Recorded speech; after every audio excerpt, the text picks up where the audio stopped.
সুপ্রিয় শিক্ষার্থীবৃন্দ, আসসালামু আলাইকুম। আজকে আমি থিম ডেভেলপমেন্টের আরেকটি ক্লাস নিয়ে আসছি। তো এই ক্লাসটিতে মূলত আমি আলোচনা করব আমাদের যে লোগো এবং মেনু আমরা তৈরি করেছিলাম, সেটা হলো হেড অংশে, একটি পেজের উপরের অংশে আমরা লোগো এবং ব্যানার, লোগো এবং মেনু আমরা ডাইনামিক করেছিলাম।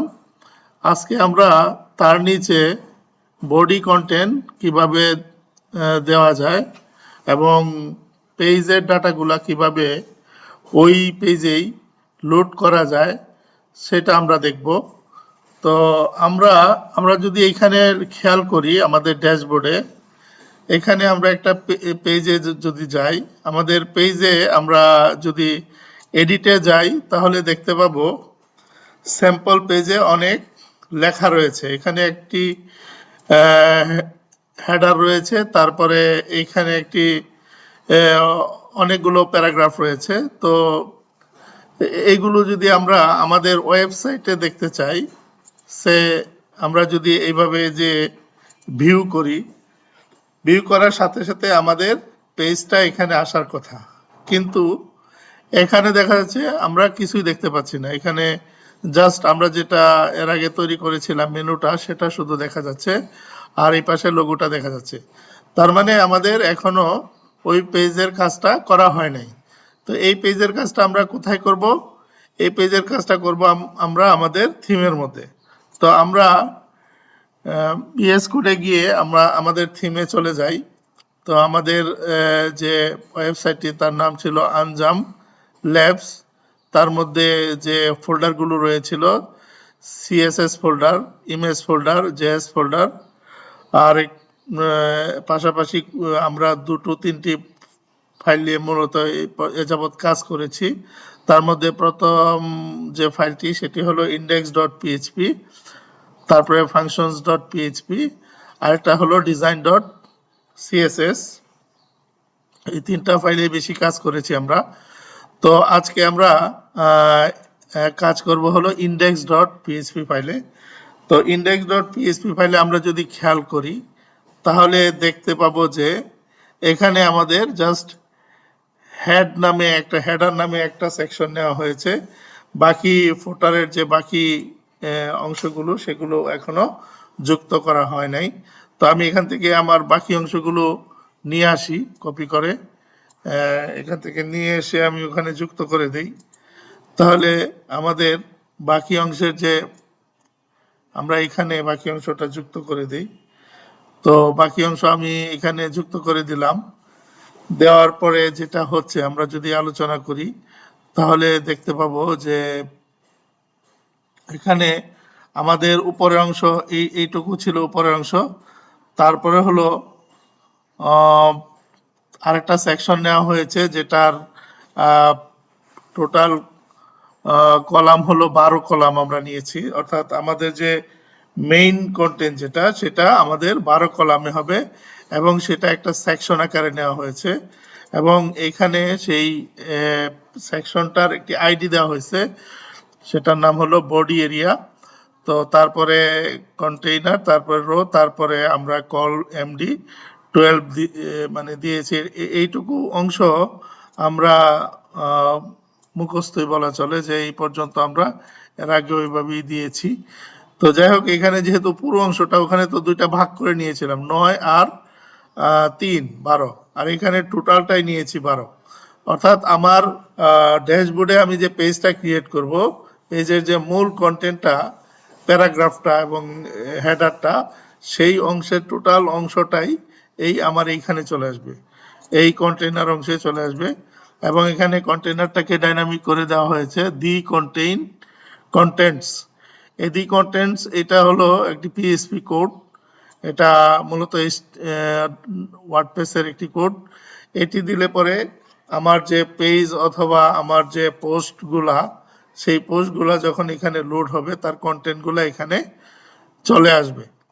তারপরে আমি এইখানে পরের অংশটা হলো ফুটারের জন্য আমি নিয়েছি হলো আরেক ফুটার নামক একটি ট্যাগ নিয়েছি। তার ভিতরে আমি আরেক সেকশন দিয়েছি, যেটার নাম দিয়েছি কপিরাইট এরিয়া, কপিরাইট এরিয়ার ভিতরে কন্টেনার, কন্টেনারের ভিতর রো এর ভিতরে কলাম MD12 দেওয়া হয়েছে। তো এটা দিয়ে মূলত আমি নিচের যে পুরো অংশটা সেটাকে আমি ফোটার হিসাবে নিয়েছি। তো তারপরে এইখানে যেটা হবে সেটা হলো গেট টেমপ্লেট মোড আনজাম,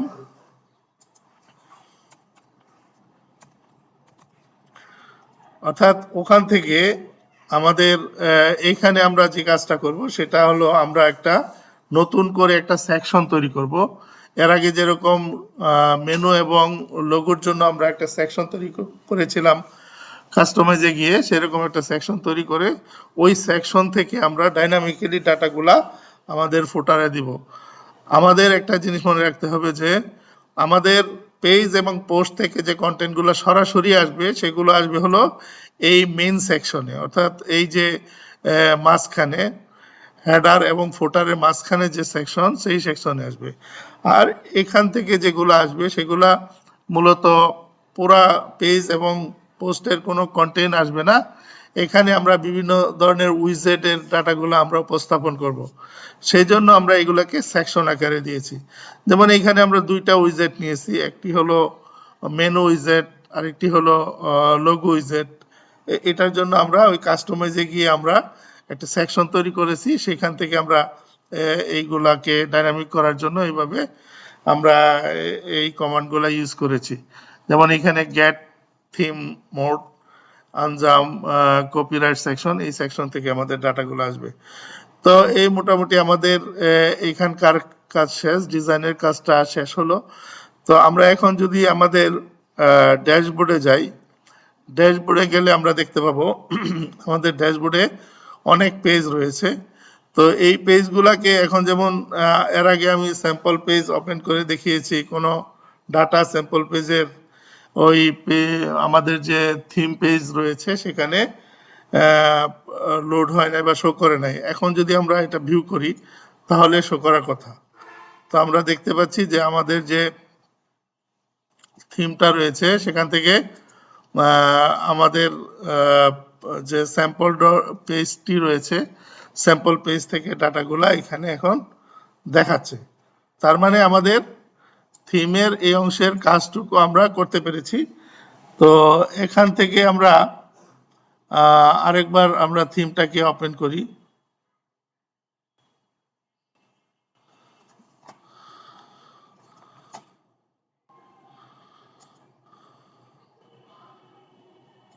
আমরা পেজটাতে আরেকবার যাই, যে আমরা একটু ভালো করে দেখে নিই যে থিমটাতে আসলে কি ছিল। একটা স্যাম্পল পেজ ছিল। তো পেজের আমরা যদি এইখানে কিছু কাজ করি সেটা হলো পেজের একটা এমনিতে আমি জাস্ট টেস্ট করার জন্য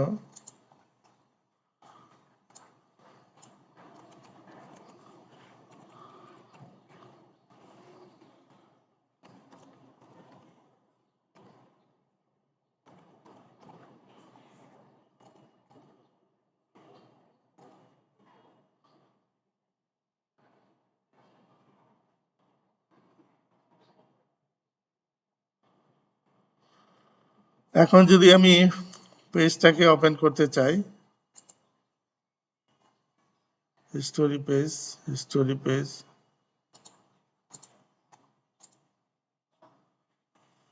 তাহলে আমাদের এভাবে দেখাচ্ছে। তো যাই হোক, আমাদের এইখানে আরো কিছু কাজ বাকি আছে। তো আমরা আস্তে আস্তে এখন দেখা যাচ্ছে কি যে প্রত্যেকটা পেজেরই কিন্তু কম বেশি তথ্য আমরা দেখতে পাচ্ছি। হোম পেজ, তারপরে গ্যালারি, নিউজ, প্রত্যেকটা পেজেরই কন্টেন্ট এখানে আসছে। তো এটা হলো আমাদের, আমরা কি করলাম, আমরা দুইটা সেকশন নিলাম, একটা হলো মেইন কন্টেনার, এটা হলো ফুটার। তো আমরা ফুটারের জন্য আরো কিছু কাজ করতে হবে, সেটা হলো ফুটারের আমরা এইখানে আমাদের ওই সেকশনের জন্য কিছু কাজ করতে হবে। এর আগে আমরা সেকশন নিয়ে কাজ করেছি, তো যেমন লোগো এবং মেনুর জন্য।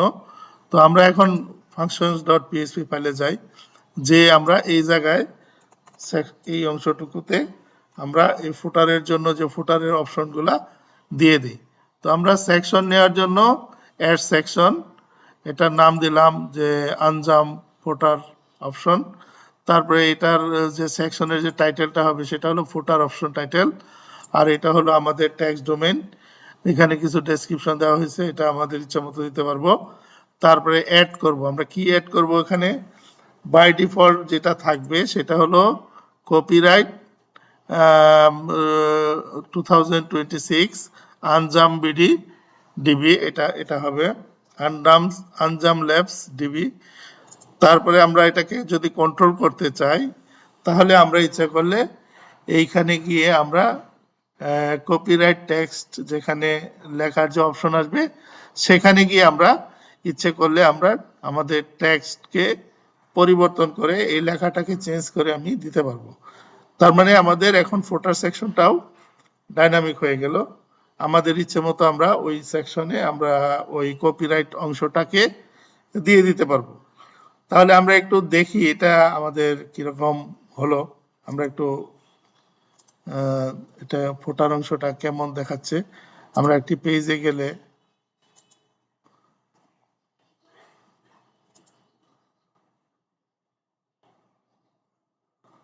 সরি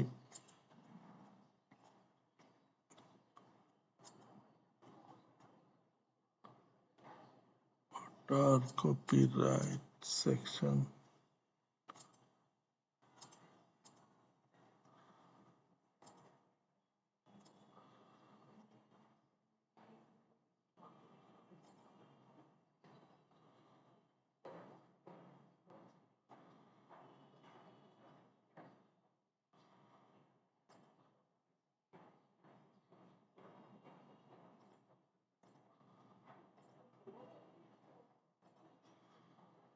আমাদের আরো কিছু কাজ রয়েছে। তো আমরা এখন আজকে একটা নতুন জিনিস দেখব, সেটা হলো আমাদের এরকম পেজ তৈরি করতে গেলে অনেক পেজগুলো আমাদের পুরোপুরি ডিজাইন করা বা দেখতে সুন্দর দেখায় না।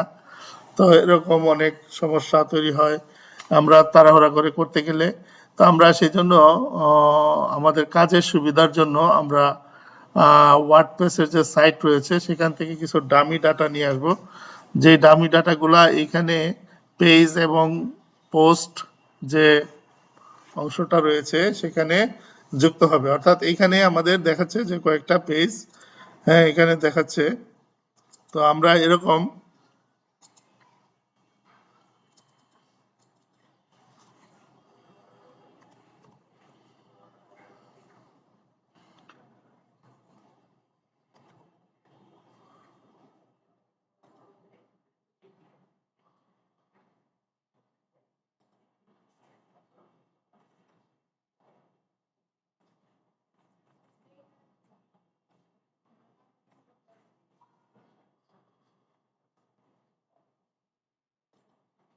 আমাদের এখানে পেজে কয়েকটা পেজ আমরা দেখতে পাই।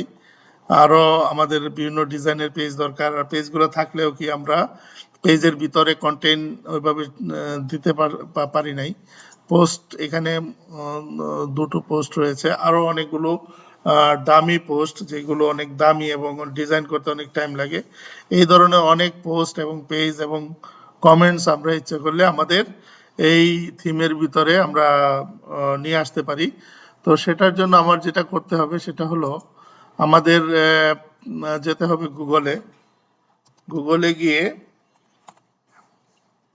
আমাদের লিখতে হবে theme test data from WordPress. Theme test data from WordPress দিয়ে আমরা যদি সার্চ দিই তাহলে আমাদের এইখানে যে লিঙ্কটি আছে সেটাতে আমরা যাব। Theme unit test WordPress codex, এখানে গেলে পরে আমরা একটা লিঙ্ক পাবো, একটা পেজ আসবে। পেজে আমরা আরেকটা জিনিস একটু বলে নিই যে codex dot WordPress dot ORG, এই যে সাইটটা, এই যে লিঙ্কটা, এই লিঙ্কে আসলে আমরা ওয়ার্ডপ্রেসের যাবতীয় সেটআপ থেকে শুরু করে থিম ডেভেলপমেন্ট, প্লাগইন ডেভেলপমেন্ট সব কিছু এখানে রয়েছে। সকল কমান্ড রয়েছে, সকল কিছু স্টেপ বাই স্টেপ আলোচনা করা আছে। আমরা চাইলে একটু ধৈর্য ধরে যদি আমরা এগুলো দেখি তাহলে আমরা শিখতে পারবো। তো যাই হোক, আমরা মূলত কিছু ডামি ডাটা নেওয়ার জন্য, জাস্ট টেস্টিং পারপাসে ডামি ডাটা নেওয়ার জন্য আমরা এখানে এসেছি। তো আমরা এখান থেকে আমরা এইখানে ক্লিক করব, অথবা দুইভাবে ডাউনলোড করা যায়। একটা হলো সরাসরি পেজটাকে যদি আমরা এখানে ক্লিক করি, পেজটা আসবে, সেভ দিলেই হবে। আরেকটা হলো আমরা এই গিটহাবের এই জায়গায় ক্লিক করব। ক্লিক করলে পরে যে লিঙ্কটা আসবে সেখান থেকে আমি এই ফাইলটা নিয়ে যাব। এই ফাইলটাকে কপি করে নিতে পারি, অথবা আমরা এখানে গিয়ে ডাউনলোড জিপ ফাইল, এটা দিয়ে ডাউনলোড দিলেও পুরো জিপ ফাইলটা ডাউনলোড হয়ে যাবে। তো আমি আগে থেকে ডাউনলোড করে রেখে দিয়েছি। তো আমি জাস্ট এটাকে অ্যাড করব। তো অ্যাড করার জন্য আমাকে যেটা করতে হবে সেটা হলো, এটা আমাদের ওয়েবসাইট। এই একটু খেয়াল করতে হবে ভালোভাবে যে আমরা টুলসে যে ইম্পোর্টে যাব। ইম্পোর্টে যে আমাদের এখানে আমরা কি ইম্পোর্ট করতে চাচ্ছি, ব্লগার, আমরা যদি ইম্পোর্ট পোস্ট, কমেন্টস এগুলো করতে চাই, তারপর আরও অনেক অপশন রয়েছে। সবচেয়ে বড় বিষয় হলো আমরা একটা ওয়ার্ডপ্রেসের যাবতীয় যা কিছু আছে সব ইম্পোর্ট করতে চাই। যেমন এখানে import post, page, contents, custom fields, categories and text from a WordPress export file. তো এটা আগে আমাদের এখানে ইনস্টল করে নিতে হবে। এগুলো একটাও ইনস্টল করা নাই। ইনস্টল করে নিলে পরে কিছুক্ষণের মধ্যেই ইনস্টল হচ্ছে। ইনস্টল হওয়ার পরে আমরা এইখানে আবার ক্লিক করব। ক্লিক করলে পরে একটা অপশন আসবে, চুজ ফাইল অপশন আসলো। এখানে আমরা আপলোড করার জন্য অপশন পাবো। পাওয়ার পরে এখানে আমরা খেয়াল করি, আমরা যে ফাইলটা জিপ করেছি সেটা মূলত এই ফাইলটা। এই ফাইলটা আমরা জিপ করেছি। এটার সাইজ হলো, এই যে থিম ইউনিট টেস্ট ডাটা, এটাতে ক্লিক করে আমরা এটাকে সিলেক্ট করে দিব। তারপরে আপলোড ফাইল অ্যান্ড ইম্পোর্ট, এখানে ক্লিক করব। এখানে ক্লিক করার পরে অনেক কিছু অপশন রয়েছে, তো আমাদের দরকার নাই। আমরা এটাতে দিতে পারি, এইখানে download and import the attachment, এখানে ক্লিক দিয়ে দিতে পারি। তারপরে আমরা সাবমিটে ক্লিক করলাম। সাবমিটে ক্লিক করার কিছুক্ষণের মধ্যেই টোটাল যতগুলা ওখানে যত ধরনের পেজের ডাটা রয়েছে সকল ডাটা এখানে আমার পেজের মধ্যে ইম্পোর্ট হয়ে যাবে। তো আমরা একটু খেয়াল করলেই দেখতে পাবো, পোস্টে গেলে একটু আগে আমরা পোস্ট দেখিয়েছি, মাত্র কয়েকটা পোস্ট ছিল, এখন বহু পোস্ট চলে আসছে এখানে। এবং পোস্টের কোনো ক্যাটাগরি ছিল না, কোনো কিছুই সেট আপ করা ছিল না। আমি এখন দেখতে পাচ্ছি এখানে অনেক ধরনের ক্যাটাগরি রয়ে গেছে, ট্যাগ, ক্যাটাগরি, যেগুলো আগে ছিল না। হ্যাঁ, আরো আরো আরো আসবে, সময় লাগতেছে, আরো আসবে। এখানে অনেক কমেন্টস চলে আসছে, যেগুলা অনেক সুন্দর সুন্দর কমেন্টস এখানে আসছে। তারপরে পেজে যাই, পেজে গেলে পরে আগে কয়েকটা পেজ ছিল, এখন অনেক পেজ চলে আসছে। তো এইভাবে আরো আসবে। এখানে পেজিনেশন হবে, অর্থাৎ 2-3টা পেজে, এখানে এখন আইটেম হলো 20, আরো বাড়বে। তো এইভাবে আমাদের যে সাইটটা রয়েছে সেখানে আমরা নতুন নতুন পেজ যুক্ত করে আমরা সেইগুলার টেস্টিং করে আমরা দেখতে পাবো। এখন আমাদের টেস্টিং করতে কোনো সমস্যা হবে না। এই যে একটা পেজ চলে আসছে, হ্যাঁ, এখানে আমরা টেস্টিমোনিয়াল পেজ, এই পেজটা তৈরি করতে নিশ্চয়ই অনেক টাইম লাগতো। আমরা এখানে রেডিমেড পেজটা পেয়ে গেছি। তো এইখানে আমাদের যে মূল কন্টেন্টটা, সেই কন্টেন্টটা ছিল মূলত 12 কলামের। তো এখানে 12 কলামকে 3টা সেকশনে ভাগ করে এইখানে এই পেজটা তৈরি করা হয়েছে। তো এই পেজটা এখানে দেখাচ্ছে। তো আমার যদি এরকম পেজের দরকার হয় যে আমার 3টি কলাম থাকবে পেজের মধ্যে, 12টা, মানে টোটাল ওয়াইডের মধ্যে 3টি সেকশন থাকবে, তাহলে আমি নির্দ্বিধায় এই টেস্টিমোনিয়াল পেজটাকে এডিট করে আমি ব্যবহার করতে পারবো, খুবই সহজ। তো ড্যাশবোর্ডে আসলে ওয়ার্ডপ্রেস কি দেয় নাই, সবই দিয়ে দিয়েছে। আমরা শুধু জানলে হয়, জানলে আমাদের জন্য ওয়েবসাইট তৈরি করা খুব বেশি সময়ের ব্যাপার না, খুবই অল্প সময়ে আমরা ওয়েবসাইট তৈরি করতে পারি। তো আমরা এখানে যদি অ্যাটাক লেন্স দেখি যে আমাদের এখন পর্যন্ত 58টা পোস্ট এবং 29টা পেজ চলে আসছে, যেখানে আগে মাত্র 3টি পোস্ট ছিল এবং 5-6টা পেজ ছিল এবং কমেন্ট ছিল মাত্র 2-3টা। এখন অনেকগুলা কমেন্টস চলে আসছে। তো এরকম মানে আমরা এখন ইচ্ছে করলে যে কোনো রকমের ডাটা আমরা ইমেজ যুক্ত ডাটা, তারপরে টেস্টিমোনিয়াল ডাটা, বিভিন্ন ধরনের বিভিন্ন শেপের পেজ কন্টেন্ট আমরা এখানে ব্যবহার করতে পারবো। তো তাহলে আরেকটা জিনিস, এখানে আমাদের যে মেনুটা রয়েছে আমাদের আমরা যদি ওয়েবসাইটে যাই, আমাদের যে মেনু রয়েছে, মেনুটা এখন এরকম। আমরা এখন ইচ্ছে করলে মেনুটাকে আরো রিচ করতে পারি। আমাদের যেহেতু অনেক ধরনের পেজ চলে আসছে, আমরা যদি মেনুতে যাই তাহলে মেনুতে গিয়ে আমরা এইখানে এই যে আমরা আগে এই কয়টা ছিল, এখন যদি আমরা সবগুলা পেজ দেখতে চাই, আমাদের পেজগুলো এরকম, তো আমরা এগুলাকে টিক দিয়ে এগুলাকে আমাদের এখানে যুক্ত করে দিই সবগুলা। ইচ্ছা করলে আমরা এখানে সবগুলা নিয়ে আসতে পারি, আমাদের মেনুর মধ্যে সবগুলা নিয়ে আসতে পারি। আমরা এটা নিয়ে আসি সবগুলা, যেহেতু আমাদের পেজ আমরা অনেকগুলা পেজ রেডিমেড পেয়ে গেছি, আমরা এখানে নিয়ে আসি।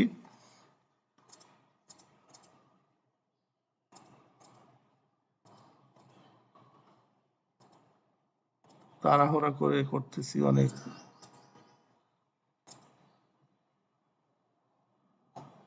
তো আমরা সবগুলা অ্যাড করি, অ্যাড করলাম। অ্যাড করার পরে আমরা হোম পেজে কিছু রাখলাম না, ব্লগ পেজে কিছু রাখলাম না, হিস্ট্রি গ্যালারি এগুলাতে কিছু রাখলাম না। আমাদের হোম পেজ দুটা চলে আসছে এখানে। টেস্টিমোনিয়ালে আমি কিছু লিঙ্ক,